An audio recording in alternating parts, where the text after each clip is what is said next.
You know what becomes the most powerful echo in someone's mind after you've left? It's not the arguments you had. It's not the loud goodbyes. It's the profound, resonant silence of your absence when you finally choose peace over persistence. She believed, on some level, that your dedication was a constant, that your patience was a bottomless well. But the moment you make that decision, to walk away without a final dramatic scene, without begging for one more chance, without even explaining yourself, something fundamental within her perception of your world together fractures. And what follows isn't a single feeling. It's a cascade, a psychological and emotional sequence of 9 distinct stages that hit with a force she never anticipated. This isn't about vengeance. This is about the natural, almost gravitational consequences of taking a person's presence for granted. From the initial jolt of confusion to the crushing weight of true silence, each stage reveals a truth she refused to acknowledge when you were still there, pouring your energy into a void. Today, we're going to walk through all 9 of these stages in detail. By the end, you'll understand not just her process, but more importantly, why your choice to honor yourself speaks with a clarity your words never could. It communicates a truth that can no longer be ignored. If this concept resonates with you early on, show this channel some support. Hit that like button. It truly helps us grow and continue this work. Now, let's begin with Stage 1. Stage 1. The shattering of assumption, shock, and disorientation. What most people misunderstand about a quiet withdrawal is that its power isn't rooted in what was lost in the relationship, but in what is suddenly revealed about the balance of power. When you disappear, truly step back, the first thing that strikes her isn't sadness. It's not even regret. It's pure, unfiltered shock. Why? Because in her mental map of the world, you were predictable. You were the emotional constant. The one who always recalibrated, who always tried harder after a conflict, who always seemed to be there as a source of support. You were, in a psychological sense, her fixed point. But the moment you vanish without the expected fanfare, that entire narrative collapses. She's left confronting a new reality. You are a variable, not a constant. The brain, when faced with a shattered core assumption, goes into a minor state of crisis. She'll find herself checking her phone, refreshing messages, scrutinizing social media activity, not out of longing at first, but out of a desperate search for data to make the old story fit again. He must have seen my story. He'll reply later. He's just busy. When that data doesn't come, the second layer sets in, the sting of rejection. But this is a specific kind. It's not the rejection from a distant crush. It's the visceral, deeply personal realization of being rejected by someone whose commitment she had internalized as a given. She assumed unlimited availability, and that assumption has now shattered into silence. Let me know in the comments if you've ever been on either side of that initial shock, that moment when a person you thought you knew completely does something utterly unexpected. Stage 2.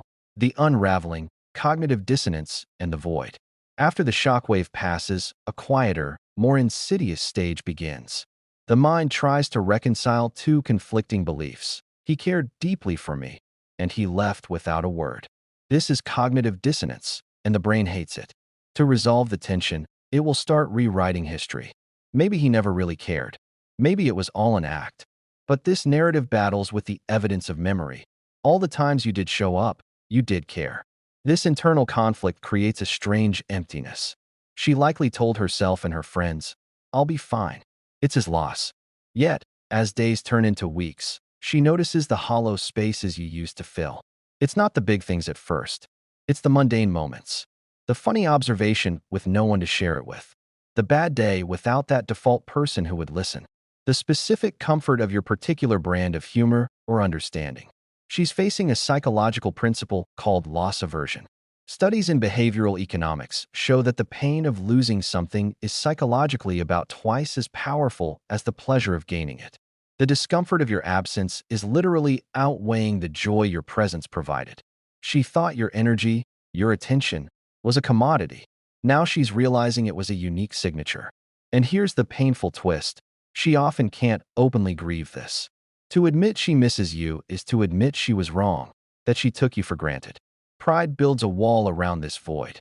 Before we move to the next stage, if you're finding value in understanding these psychological patterns, please take a second to subscribe. Your subscription is a signal that you want more content like this, and it helps this message reach others who might need to hear it. Stage 3. The obsessive inquiry, intensifying curiosity. Stuck in the void, the mind seeks resolution. It becomes detective. Curiosity transforms into obsession.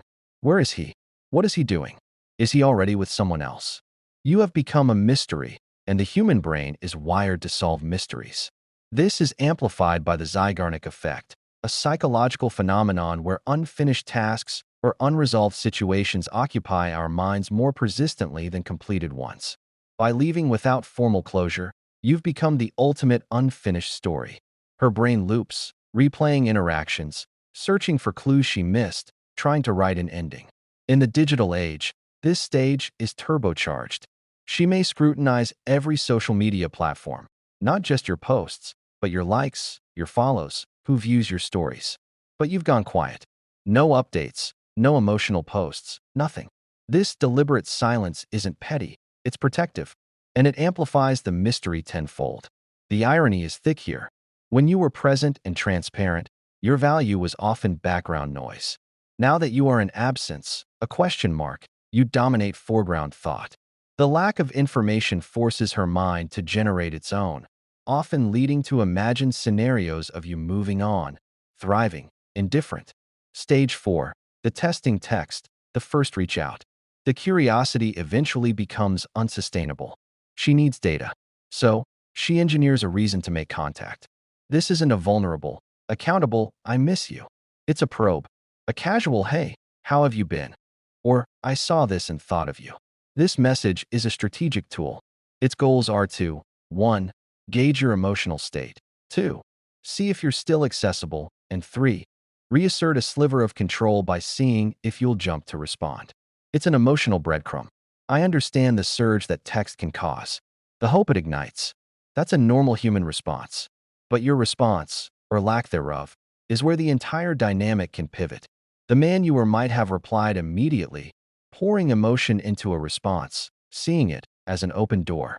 The man you are becoming understands that not every door needs to be walked through.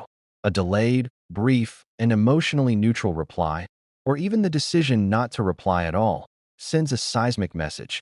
The old rules no longer apply. It leaves her with more questions than answers, dismantling the probe's purpose. What's your take on responding to these breadcrumb texts? Have you found strength in silence? Or do you believe in clear communication? Let's discuss in the comments below. Stage 5. The internal storm, jealousy, and comparison. When the test fails to yield the desired result, her mind, now lacking real data, spirals into its darkest fantasies. This is the stage of jealousy and intense social comparison. She begins to imagine you with someone new, someone more appreciative, easier, better. Neuroscience shows that jealousy and social rejection activate some of the same brain regions as physical pain. These aren't just thoughts. They can manifest as a physiological experience. The irony is almost cruel. The attention she once accepted as a given, the thought of you directing it elsewhere, now causes genuine distress. She'll compare herself to this phantom other woman. Every insecurity she's ever suppressed may surge forward. What if he gives her the patience he gave me? What if he loves her more easily? These mental loops are punishments of her own mind's making, fueled by the uncertainty you've maintained. It's crucial to check your own intention here. Are you living your life? Or are you performing a moving-on show for an audience of one? True healing is internal and doesn't require a witness. If your actions are designed to induce this stage in her, you're still emotionally entangled, just in a different role. Stage 6. The weight of truth, dawning regret. The storm of jealousy gives way to a heavier, quieter rain, regret. This doesn't arrive as a single moment of clarity. It seeps in during unguarded moments, in the quiet of the night, in the middle of a mundane task. Memories surface not of your flaws, but of your consistency, your patience, your efforts. She begins to connect the dots she previously ignored. Your departure is no longer seen as an arbitrary act, but as a consequence. The consequence of being overlooked, underappreciated, or taken for granted.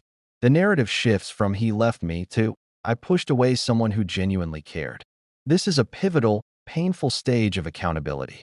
The pride that shielded her from the void now cracks under the weight of this realization.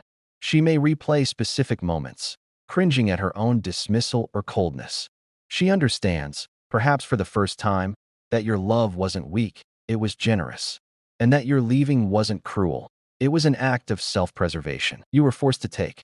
If this journey is resonating with you, if you see your own experience reflected here, please share this video with a friend who might need to see it. Sometimes, understanding the process is the first step toward healing. Stage 7. The game of illusion.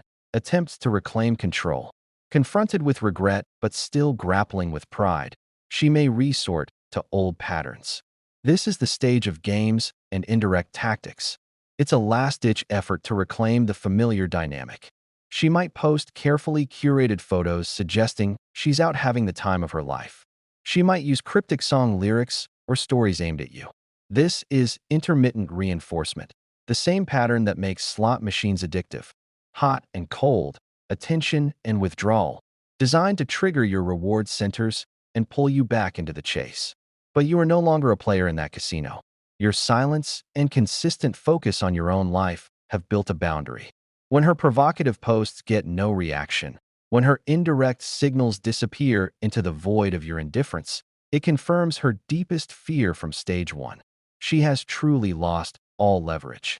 Your power now lies in your genuine disengagement. You're not trying to ignore her, you're simply living, and your life no longer orbits her reactions. This authentic indifference is the ultimate checkmate to manipulative games. Stage 8. The final bargain. Hoovering and false vulnerability. When games fail, a more direct, seemingly vulnerable approach may emerge. This is sometimes called hoovering, an attempt to suck you back in. She may send a message that appears to take blame, but often in a vague, "I'm sorry for whatever I did" way. Or she might manufacture a crisis, "I really need you right now" scenario. This is the most potent test. It appeals directly to the caregiver, the protector, the fixer that was once so central to your role. It's designed to trigger your empathy and duty, bypassing the need for real accountability.